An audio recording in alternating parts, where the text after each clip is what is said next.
মিথ্যা মামলা যেন হয়রানি না করা হয় এই জন্য কিন্তু পুলিশের অনেক আগে থেকে ইনস্ট্রাকশন দেওয়া হয়েছে মিথ্যা মামলা যেন হয়রানি না করা হয়।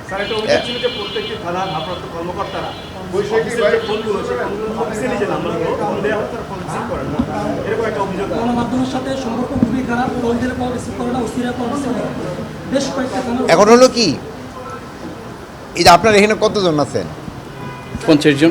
50 জন। এখন এই 50 জনে যদি রিং দিতে থাকে মানে রিসিভ করা অনেক সময় ডিফিকাল্ট হয়। অনেক সময় আপনারা সংবাদ সংগ্রহ করার জন্য তো আসেন, অফিসে তো আসেন, অফিসে এসে নিতে পারেন। আর আমি ওসির ইনস্ট্রাকশন দেবো যেন আপনাকে এইটা ধরে। স্যার একটা একদম শেষ প্রশ্ন স্যার, অনেক চেষ্টা করছেন স্যার আর কি আইন শৃঙ্খলা রক্ষার জন্য ইনস্ট্রাকশন দিয়ে যাচ্ছেন এবং থানা পরিদর্শন করছেন, আসলে খাওয়ার পাশাপাশি সব ধরনের ইনস্ট্রাকশনই দিয়ে যাচ্ছেন। এখন আসলে এই যে তারপরও যে ষড়যন্ত্র এবং যেভাবে চলছে তাতে আসলে সরকার কতটুকু প্রস্তুত আমাদেরকে একটু যদি মেসেজ দিতেন যাতে। আপনারা আমরা যে অবস্থায় আইন শৃঙ্খলা পরিস্থিতি পেয়েছি ওর থেকে তো উন্নতি হয়েছে না, আস্তে আস্তে তো উন্নতি হচ্ছে। আপনাদের সময় দেন, এটা আরও উন্নতি হবে। আমরা চেষ্টা করে যাচ্ছি, আপনারাও চেষ্টা করে যাচ্ছেন, এই আরও উন্নতি হবে। আর আপনাদের কাছে আমি আবারও একটা অনুরোধ করি, এটা সবসময় করি, আপনারা সত্যি সংবাদটা এটা আমাদের দিয়ে দেন, এটা হলে সবচেয়ে ভালো। অনেক আছে কিন্তু ওই স্পেশালি বাইরে থেকে অনেক মিথ্যা সংবাদ দেয়, বাইরে থেকে কিন্তু মিথ্যা সংবাদগুলি দিলে অনেক সময় কিন্তু একটা সমস্যা সৃষ্টি হয়, লোকজনের সঙ্গে হয় না।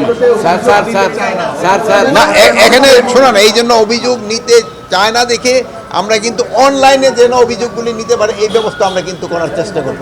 স্যার আমার একটা সর্বশেষ একটা প্রশ্ন স্যার, আমি যুগান্তরে কাজ করি স্যার। বিশেষ করে আপনি উত্তরা পশ্চিম থানা পরিদর্শন করেছেন, কিন্তু উত্তরা পশ্চিম থানায় 100-র অধিক অফিসার এখানে আছেন, কিন্তু তারা অনেক কষ্টে কিন্তু এখানে তাদের কর্মজীবন পার করছে। সেক্ষেত্রে উত্তরা পশ্চিম থানার জন্য যে জায়গাটা বরাদ্দ চেয়েছে কয়েকদিন আগে, এখানে একটা মানববন্ধন হয়েছে, এই বিষয়ে কি স্যার আপনার কোনো পদক্ষেপ আছে কি না? যেহেতু আপনি আমরা পুলিশের মন্ত্রী। শোনেন, আমরা প্রত্যেকটা থানায় যার যার নিজস্ব জায়গায় নেওয়ার আমরা চেষ্টা করতেছি, যেহেতু এটা টাকার হতো একটা সংস্থান করতে হবে।